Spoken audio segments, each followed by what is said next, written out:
Love by Samuel Taylor Coleridge. 1812–1889 All thoughts, all passions, all delights, whatever stirs this mortal frame, all are but ministers of love, and feed his sacred flame. Oft in my waking dreams do I live o'er again that happy hour, when midway on the mount I lay, beside the ruined tower.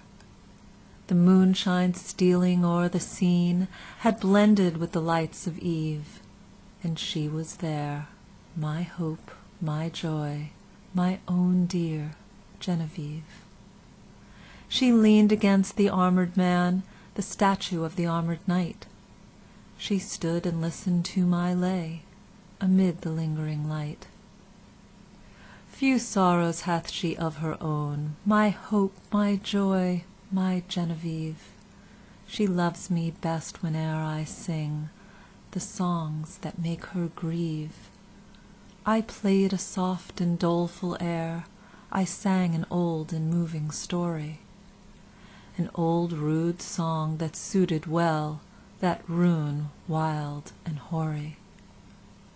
She listened with a flitting blush, with downcast eyes and modest grace, for well she knew I could not choose but gaze upon her face.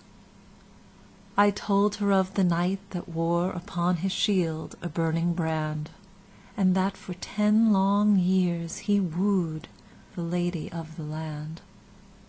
I told her how he pined, and the deep, the low, the pleading tone with which I sang another's love, interpreted my own.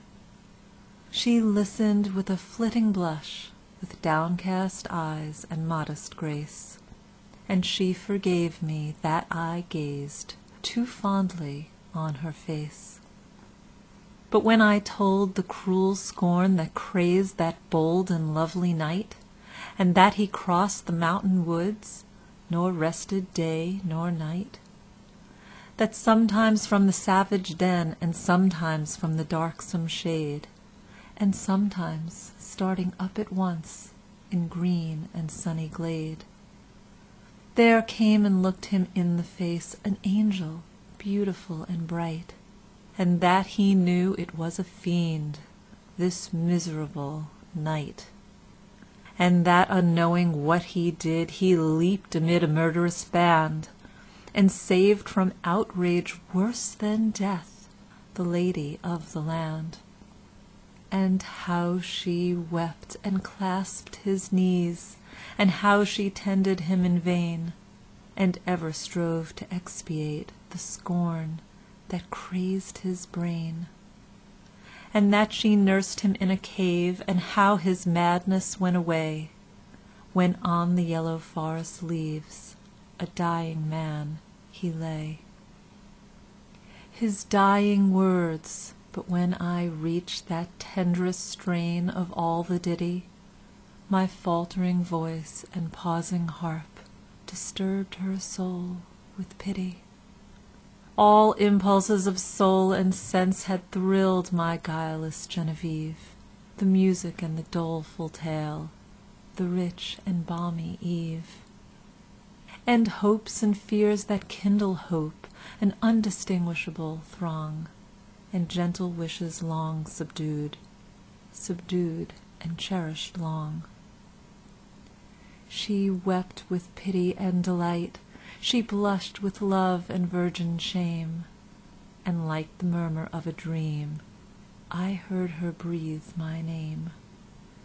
Her bosom heaved, she stepped aside, as conscious of my look she stepped. Then suddenly, with timorous eye, she fled to me and wept. She half enclosed me with her arms, she pressed me with a meek embrace, and bending back her head, looked up and gazed upon my face. 'Twas partly love and partly fear, and partly 'twas a bashful art, that I might rather feel than see the swelling of her heart. I calmed her fears, and she was calm, And told her love with virgin pride; And so I won my Genevieve, My bright and beauteous bride. End of poem. This recording is in the public domain.